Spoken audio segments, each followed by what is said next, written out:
গাজায় প্রায় 2 বছর ধরে চলা ইসরায়েলি আগ্রাসনে ৬২,০০০-এরও বেশি ফিলিস্তিনি নিহত হয়েছে। এর মধ্যে প্রায় ১৯,০০০ শিশু। গাজার সরকারি মিডিয়া অফিসের বরাতে এ তথ্য জানিয়েছে সংবাদ মাধ্যম আল জাজিরা। গাজার মিডিয়া অফিসের তথ্য অনুযায়ী ইসরায়েলের হামলা শুরুর পর থেকে এ পর্যন্ত ১৮,৮৮৫ জন শিশু নিহত হয়েছে। এছাড়া অনাহারে মৃত্যুর ঝুঁকিতে রয়েছে ১ লাখেরও বেশি শিশু।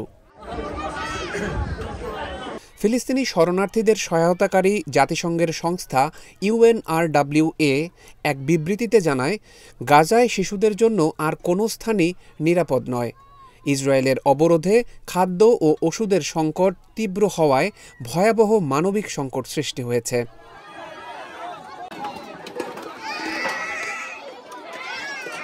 জাতিসংঘ পরিচালিত স্কুলগুলোতে আশ্রয় নিয়েছেন লাখো বাস্তুচ্যুত ফিলিস্তিনি। তবে ইসরায়েলি হামলায় এসব আশ্রয়কেন্দ্রও ধ্বংসস্তূপে পরিণত হচ্ছে।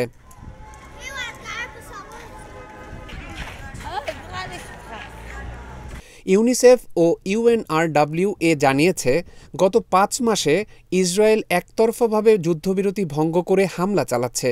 এরপর থেকে প্রতি মাসে গড়ে ৫৪০ জনের বেশি শিশু নিহত হয়েছে।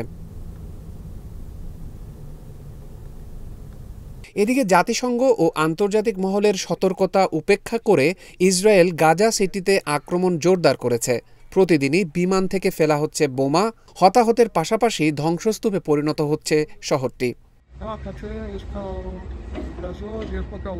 ২০২৩ সালের ৭ অক্টোবর ইসরায়েলে হামলা চালায় হামাস। ওই দিন ১,০০০-এর বেশি মানুষ নিহত হন, জিম্মি করা হয় অনেককে। এরপর থেকে গাজায় হামলা চালাচ্ছে ইসরায়েলি বাহিনী। হামলায় এখন পর্যন্ত ৬২,০০০-এর বেশি ফিলিস্তিনি প্রাণ হারিয়েছেন। এছাড়া আহত ফিলিস্তিনির সংখ্যা ১.৫ লাখেরও বেশি।